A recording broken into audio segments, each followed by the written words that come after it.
Bonjour et bienvenue. Le conte d'aujourd'hui est un conte Tupi. Le peuple Tupi est l'un des peuples qui vivaient dans les forêts le long de la frange littorale du Brésil au XVIe siècle lorsque les premiers colons européens portugais sont arrivés. C'était un peuple important d'environ 1 million de personnes réparties en 17 tribus et ils ont immédiatement développé une relation importante avec ces nouveaux venus européens. Une relation basée sur la politique dans leur rapport de domination avec les autres tribus. Une relation basée également sur l'économie, l'échange de savoir, l'échange de partage, des tâches, des outils, et une relation de métissage. Évidemment, comme c'est toujours le cas avec les Européens, peu à peu, au fil du temps, au fil des siècles, cette relation d'abord égalitaire s'est transformée en un asservissement, une mise en esclavage. Les quelques Tupis qui ont réussi à échapper à ce cycle se sont réfugiés à l'intérieur des forêts tropicales brésiliennes où vivent actuellement leurs descendants au nombre de 15 000 répartis en 3 petites tribus dont je vous lirai un conte aujourd'hui.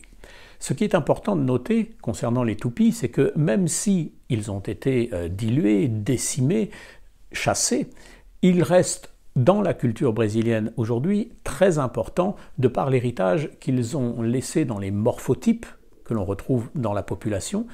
L'héritage linguistique, la langue Tupi a très fortement imprégné le portugais brésilien et dans la culture brésilienne, notamment dans l'art culinaire où un grand nombre de recettes qui se transmettent de génération en génération sont à l'origine des recettes de cuisine Tupi. Le conte d'aujourd'hui s'intitule le Curupira.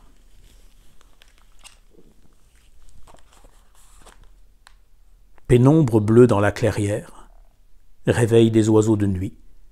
C'est l'heure pour Zé de rentrer chez lui. Il quitte son ami le plus cher, remet la bouteille de cachaça à moitié vidée dans son sac, puis s'avance dans le crépuscule. L'air est saturé de bourdonnements, de lointains murmures, de souffle du vent. Une ombre passe sous les arbres noirs. Un frisson secoue son échine et vient lui glacer la nuque. Zé s'arrête et regarde mieux.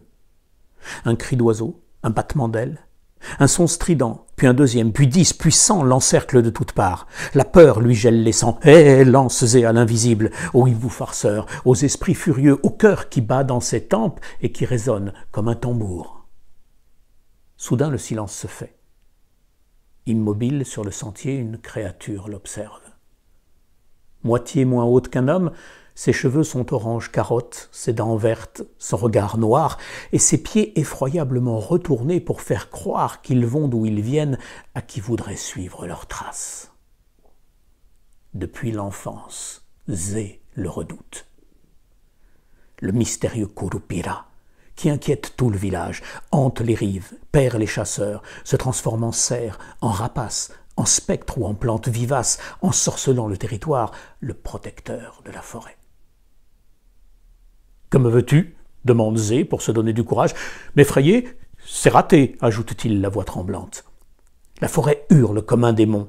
Le vent et les arbres gémissent. Le Curupira s'approche, se jette sur Zé, attrape ses mains, les enserre, les tire à lui, plonge ses yeux dans les siens. L'âme de Zé reste muette, son estomac se retourne. « Lâche-moi, lâche-moi » suffoque aussitôt l'envoûté qui supplante la créature. Le Curupira s'agrippe au cou de l'Indien. Les genoux frappent comme les poings. Tous deux roulent dans la poussière. Zé voit l'éternité qui défile. Derrière eux sifflent les arbres, feulent, couinent les sangliers, les chats sauvages et les serpents à sonnette. Dans le ventre froid de la nuit, des yeux s'allument, des éperviers et des vautours, puis 1000 vermines dans leurs trous. C'est un cauchemar. La forêt veut le dévorer. Le cœur de Zé va se rompre. La peur inonde ses sens, avale ses forces une à une. « Je vais mourir », se dit-il. L'affolé se laisse tomber, fait le mort, couché sur les feuilles sèches. Sous ses paupières dansent les étoiles et ses oreilles bourdonnent encore, mais Zé pose la main sur son cœur, respire les parfums de la terre. Peu à peu, le corps se retrouve. Autour de lui chantent les grenouilles. La paix règne dans la clairière. Il se redresse. Silence humide. Aucune trace du combat, ni sur sa peau, ni dans les bois. A-t-il rêvé ? Qui a vu le Curupira a regardé la peur en face. Elle s'est défaite comme un songe. Zé ramasse prudemment son sac, mais sa bouteille n'y est plus. C'est vrai, les anciens m'avaient prévenu. Il faut honorer la forêt. Si tu vois le Curupira, offre-lui un peu de tabac et une gorgée de cachaça. Mais Zé a tout oublié. Le gardien a saisi sa part, et c'est la peur qui a fait le reste. À demain.